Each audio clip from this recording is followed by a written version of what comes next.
संसद किस विषय को लेकर के आज? देखिए, आज दो महत्वपूर्ण विषय पर आप लोगों को हमने आमंत्रित किया है। पहला मुद्दा ये है कि हमारे माननीय प्रधानमंत्री के संसदीय क्षेत्र में जिस तरीके से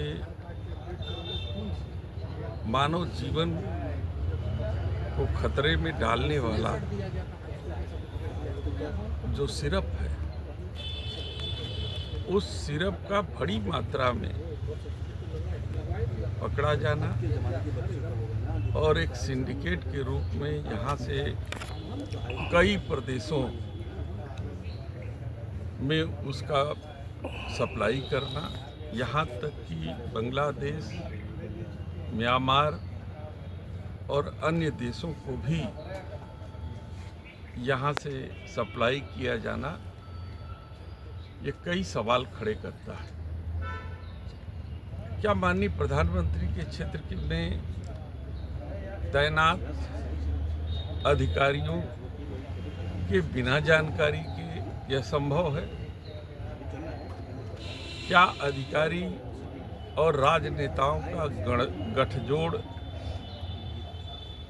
इस बात की तरफ इशारा करता है कि कई वर्षों से लगातार हजारों करोड़ रुपए की हेराफेरी और उसकी काली कमाई का धंधा फल फूल रहा है, और उस काली कमाई से कितने अवैध जो है मकान, होटल और तमाम ऐसे निर्माण हो रहे हैं, क्या इसकी भी जानकारी शासन सत्ता को नहीं है? यदि ऐसी जानकारी पुलिस प्रशासन को नहीं है तो ये और भी चिंता का विषय है कि हमारे नाक के नीचे ऐसे तत्व फल फूल रहे हैं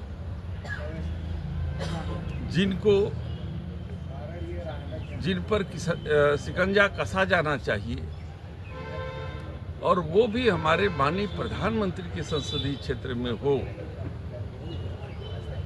तो क्या ये संकेत नहीं करता है कि दिल्ली और लखनऊ के जो सफ़ेद पोश राजनीतिक हैं, क्या उनकी भी हिस्सेदारी इसमें थी?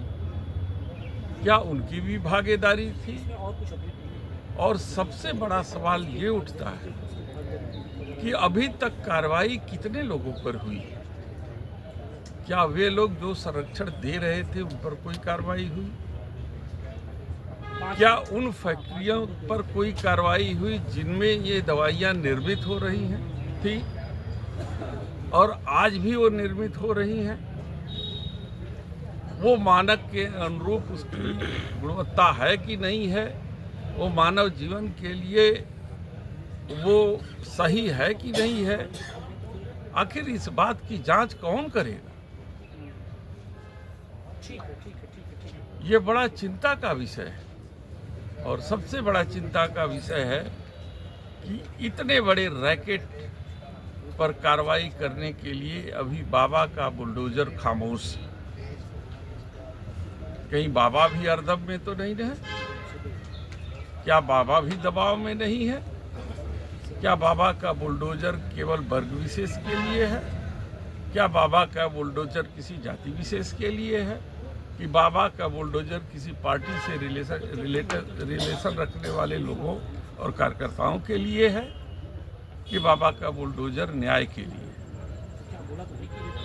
यह तमाशा हम लोग देख रहे हैं, और ये भारी चिंता का विषय है, जिसके संदर्भ में आप लोगों को मैंने लाया है। और आपको मैं जानकारी देना चाहूँगा कि इस विषय की गंभीरता को देखते हुए 1 दिसंबर से चलने वाला लोकसभा सेशन में हमने नियम 377 के तहत अग्रिम नोटिस सदन को दे दी है, और वह नोटिस हमारी स्वीकृत भी हो गई है, और जो संभवतः मंगलवार या बुधवार को सदन के अंदर प्रस्तुत करने का मौका मिलेगा। हम 0 आवर के जरिए यहाँ की कानून व्यवस्था और यहाँ पे पुलिस और नेताओं का जो गठजोड़ है इसका भी खुलासा मैं सदन के अंदर करूँगा। क्या मांग रखा है आपने? मैं मांग करूँगा वहाँ पे, और मैंने अपने एप्लीकेशन में भी ये दे रखा है कि इसकी सीबीआई से जांच किया जाए, ईडी से जांच कराया जाए। चूंकि ये कई देशों का मामला इसमें जुड़ा हुआ है, इसलिए इसे गंभीरता पूर्वक हमारा गृह मंत्री जो भारत सरकार है वो अपनी निगरानी में और किसी वर्तमान या भूतपूर्व न्यायाधीश के देखरेख में इसकी जांच कराई जाए, उनकी निगरानी में कराई जाए। नहीं तो सभी को आशंका है कि ये केवल लिपापोती होकर रह जाएगा और इसमें माफिया बेदाग छूट जाएंगे, और जो पर्दे से पीछे इसको संचालित कर रहे हैं उनके हौसले और बुलंद होंगे और कोई नया खेल जो है बनारस में और खेला जाएगा। कौन है ये पर्दे के पीछे लोग जिनके बारे में? ये काम पुलिस का है। आप भी समझते हैं कि बिना संरक्षण के इतना बड़ा खेल इतने वर्षों से माननीय प्रधानमंत्री के क्षेत्र में नहीं खेला जा सकता। सरकार तो अपना काम कर ही रही है। कल अमित सिंह टाटा की गिरफ्तारी भी हुई है लखनऊ में। अमित सिंह टाटा एक मोहरा है। एक प्यादे को गिरफ्तार करके वाहवाही लूटने का जो प्रयास पुलिस कर रही है, उससे संकेत जाता है कि वो बड़े प्लेयर जो पर्दे के पीछे हैं उन पर वो हाथ नहीं डालना चाहते। बड़े प्लेयर जैसे नाम भैया कुछ नाम खोलना पुलिस का काम है, वो सामने आपके आएगा यदि पुलिस ठीक तरीके से ईमानदारी से काम करे। लेकिन पुलिस भी यदि इन्वॉल्व होगी इसमें तो नाम सामने नहीं आएगा। एसआईटी का गठन हो गया है। एसआईटी का गठन हुआ है, लेकिन एसआईटी के द्वारा जो जांच होगी वो पुलिस के उसके दायरे में पुलिस और प्रशासन आता है कि नहीं आता है। ऐसी जांच, न्यायिक जांच इसकी होनी चाहिए जिसमें सभी लोग इसके दायरे में आवे, चाहे पुलिस हो, चाहे नेता हो, चाहे कोई भी सफेद पोश हो, जिसका खुलासा किया जाना आवश्यक है। संसद जी, एक सवाल और, एसआईआर को लेकर के इस समय बवाल मचा हुआ है। लगातार कांग्रेस से लेकर के आपके यहाँ सपा सुप्रीमो भी उसका विरोध कर रहे हैं। 3 बीएलओ की मौत भी हो गई है इसमें। देखिए, दूसरा जो सवाल आप लोगों को बुलाने का था वो एसआईआर से रिलेटेड था। मेरा मानना ये है कि करीब 50 वर्षों की कवायद के बाद जो सूची तैयार हुई है और उस सूची को एकाएक कंडम कर देना और नई सूची बनाने की जो प्रक्रिया प्रारंभ की गई है, उस प्रक्रिया पर चिंता व्यक्त हमारे राष्ट्रीय अध्यक्ष जी ने किया है और मैं भी व्यक्त कर रहा हूं। जो सूची मतदाता सूची 2024 में थी और उसी मतदाता सूची की कोख से सभी सांसदों का जन्म हुआ है। यदि वही कोख अवैध घोषित कर दिया जाए, वही मतदाता सूची अवैध कर दिया जाए, तो क्या उसकी संतानें वैध होंगी? क्या उससे चुना गया जनप्रतिनिधि वैध होगा? तो सबसे पहले उन जनप्रतिनिधियों को भी जो है इस्तीफा दे देना चाहिए, क्योंकि जिस सूची से उनका चुनाव हुआ है यदि वो अवैध है तो हमारा चुनाव भी अवैध है और इस सबको इस्तीफा दे करके पुनः चुनाव में जाना चाहिए। लेकिन बीजेपी तो लगातार आरोप लगा रही है कि आपको डर सता रहा है। बिहार में हार के बाद विपक्ष को डर सताने लगा है। इस वजह से एसआईआर का विरोध आप लोग कर रहे हैं। चुनाव आयोग को भी आप लोग कटघरे में खड़ा कर रहे हैं। देखिए, जब लोकतंत्र खतरे में हो और लोकतंत्र में जो स्थापित प्रक्रिया है उस प्रक्रिया का पालन न हो तो ऐसी परिस्थिति में चिंता होना आवश्यक है।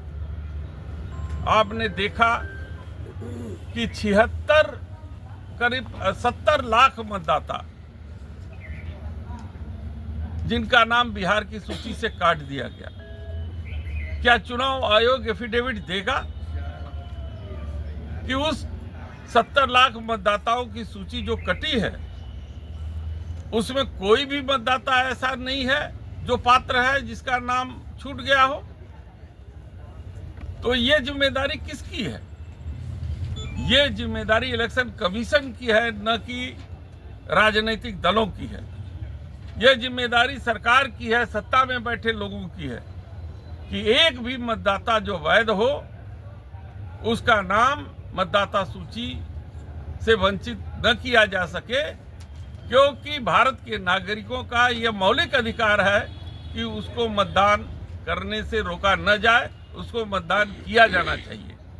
और ये साजिश है उन मतदाताओं के साथ जिनका नाम मतदाता सूची से काटा गया, और एफिडेविट या कोई भी इसकी जिम्मेदारी लेने के लिए इलेक्शन कमीशन तैयार नहीं है। हम मांग करते हैं कि इलेक्शन कमीशन इस बात की गारंटी ले कि जो मेरा संविधान कहता है कि वैध मतदाता इलेक्टोरल रोल से वो वंचित न रह जाए, उसकी सूची में नाम आने से वंचित न रह जाए, इसकी जिम्मेदारी इलेक्शन कमीशन की है।